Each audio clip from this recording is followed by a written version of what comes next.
Magandang umaga po muli sa atin. Naway buong papuri nating salubungin ng umagang to. Pasasalamat sa ating Amang Diyos na nasa langit.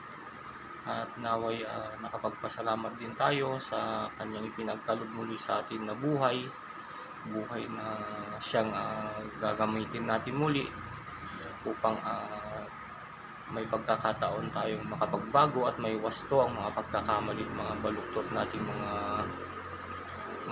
nagawa ng mga nakalipas na oras, at naway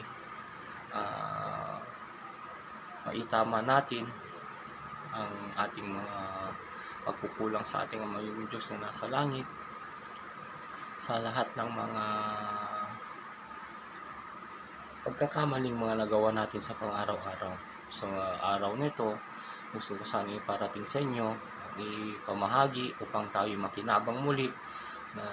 Nabasa ko sa Biblia mula sa Mateo 7:13 na ang sabi dito, pumasok kayo sa makipot na pintuang daan dahil maluwag ang pintuang daan at malapad ang papunta sa pagkapuksa at marami ang pumapasok dito.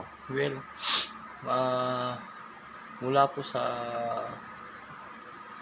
salitang ito, dalawa lang, may binanggit si Jesus na dalawang magkaibang pintuan, di po ba? Pintuang daan na papunta sa dalawang magkaibang destinasyon po. May isang malapad na pintuan at may isang makitid na daan.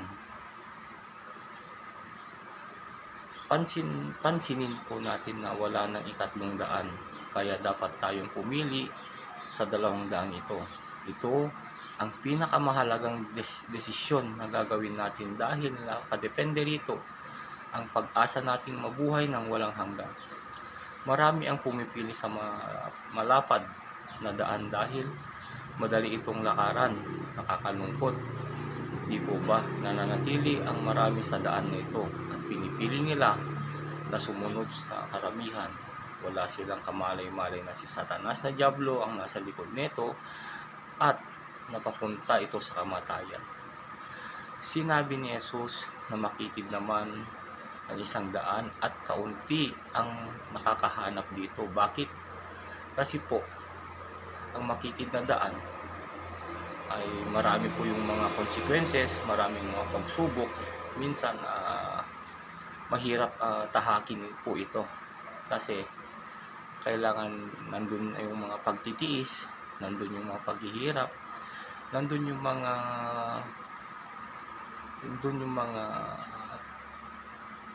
dapat nating sundin na kalooban ng ating Amang Diyos na nasa langit.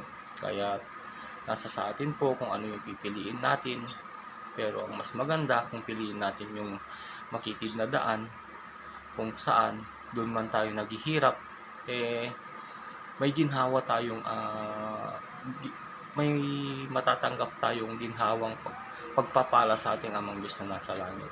Kaya gusto ko po sana kahit gaano man kahirap po yun, sana yun po ang piliin natin upang sa ating kaligtasan at